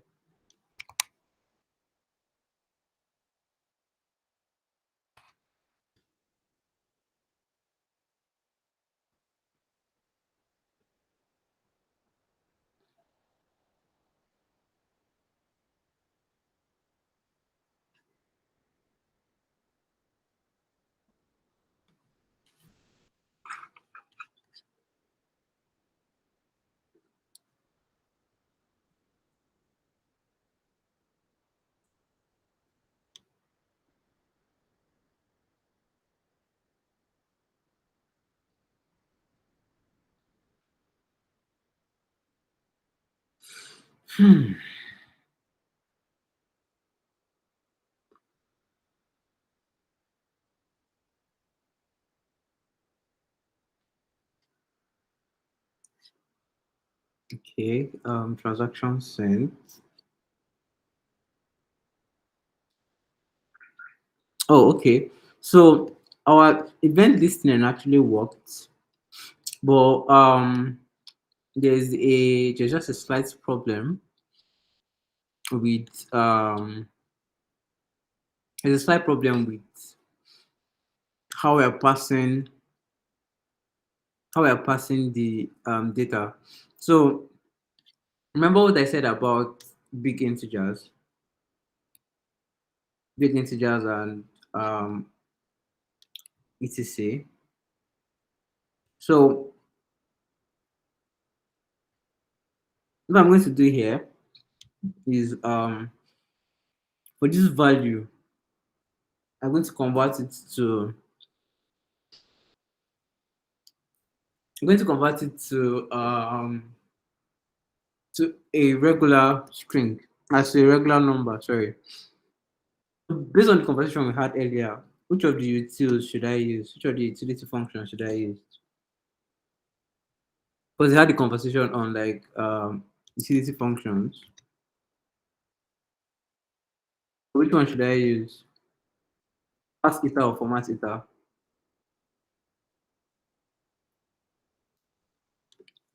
I think it's format. Yeah, it's format eta.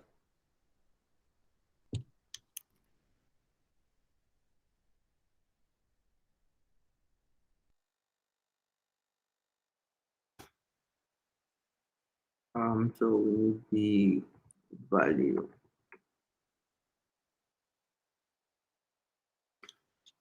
So I'm just going to go ahead and change the type.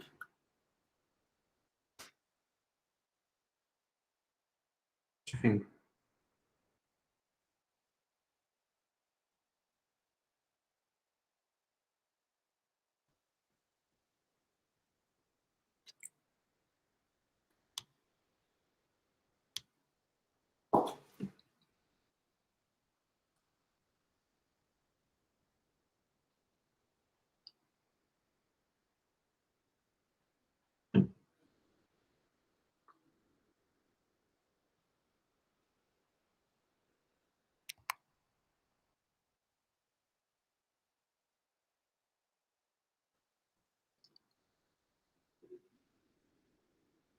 The value attribute. Okay.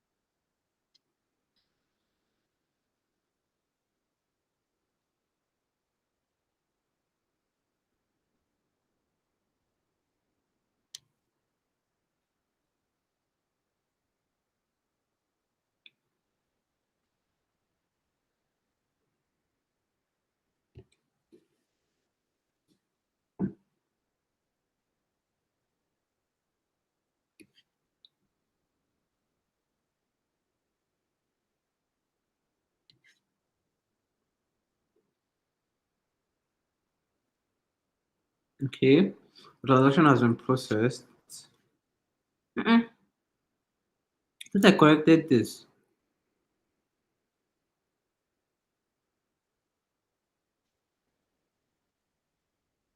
I don't know how to serialize a big int. What else is a big int? So I think, wait, let me log the sorry, let me log the event so I see what exactly it is the returning. So I am sure, because oh oh no, leave here.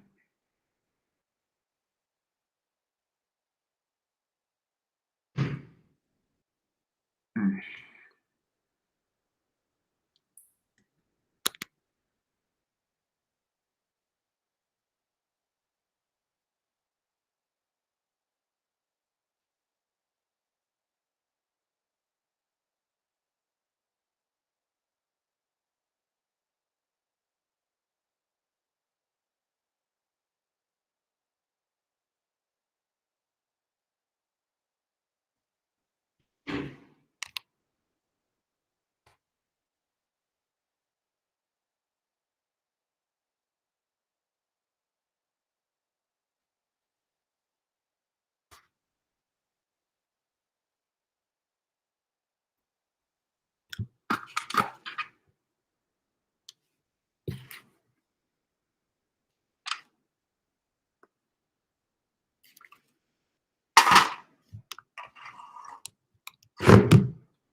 think everything should work fine this time.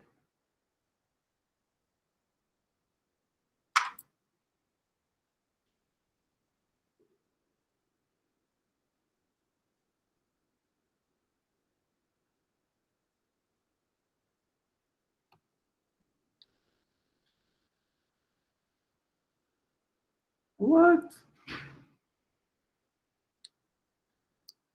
How many times are you receiving the event?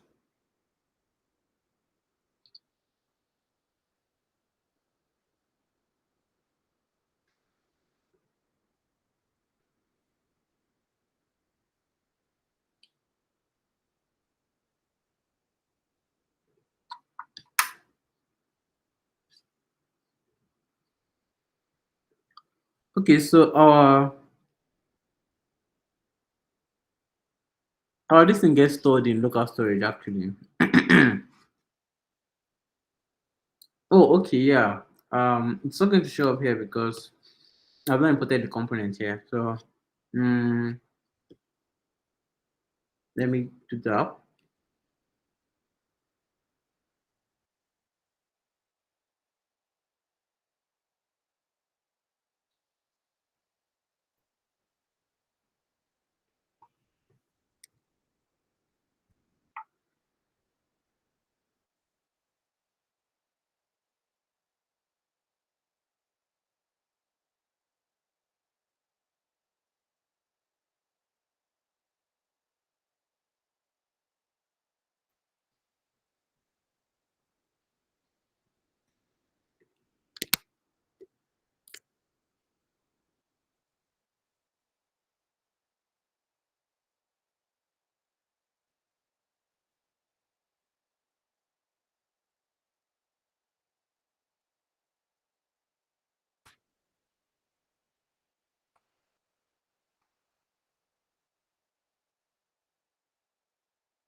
Yeah.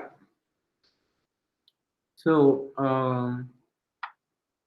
this is the first event that was logged.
So that's basically it.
So do we understand what's basically going on?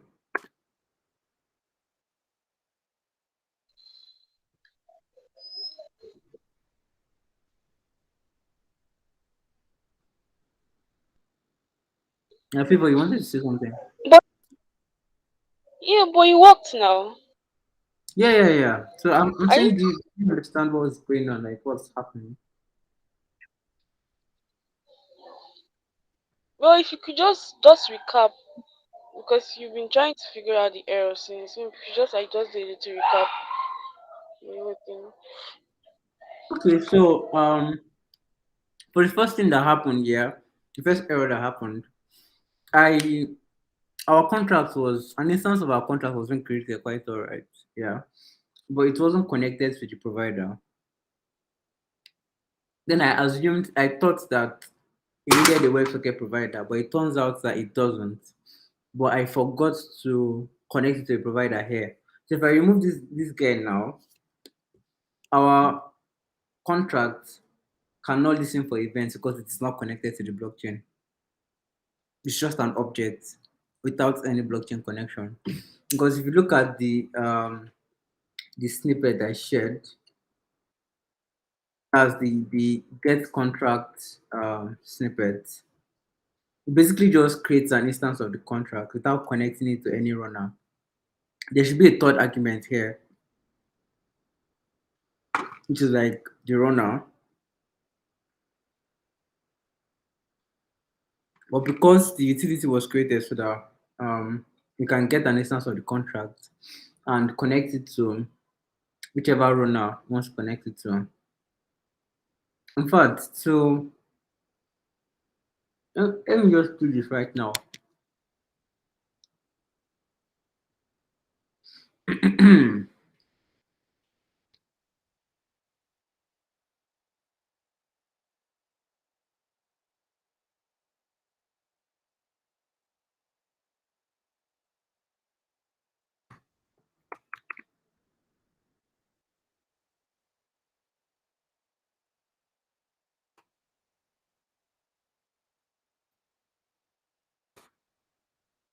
So that the provider is always the default runner. Then, if we need to connect the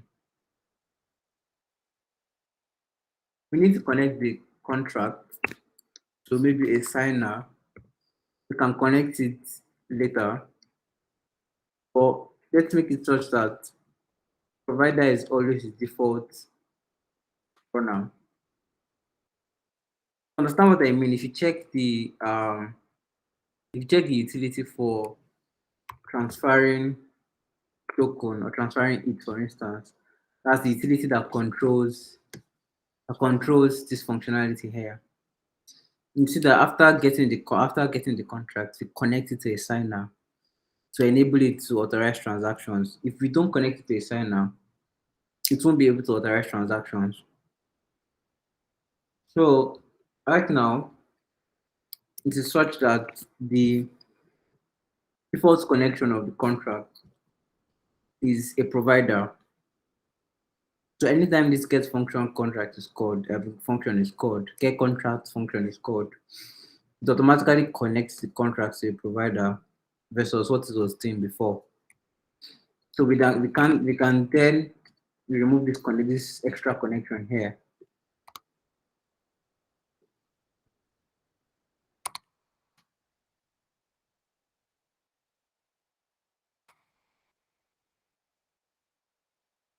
And everything is same as before.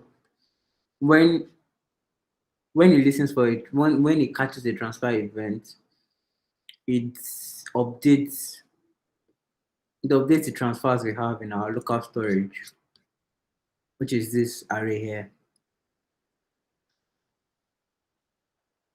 Anytime there's a transfer on the token,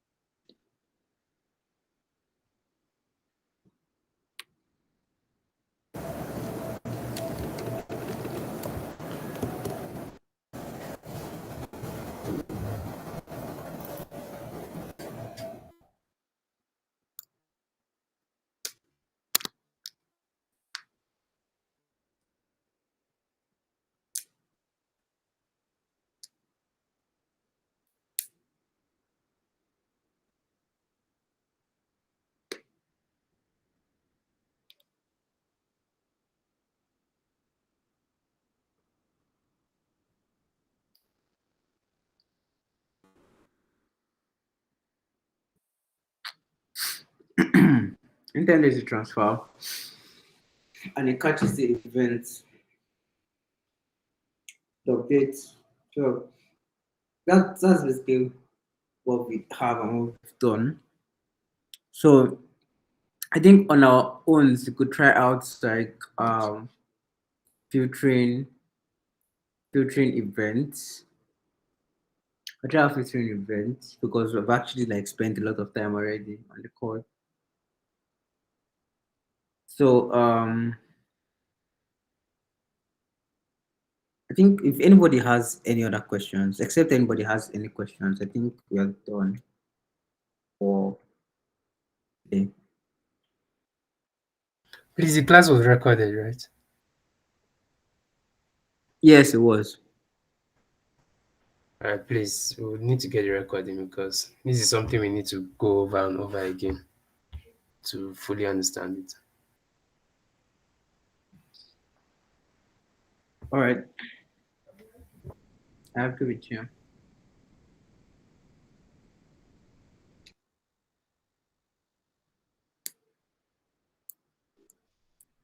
All right, thank you. Yeah, you're welcome.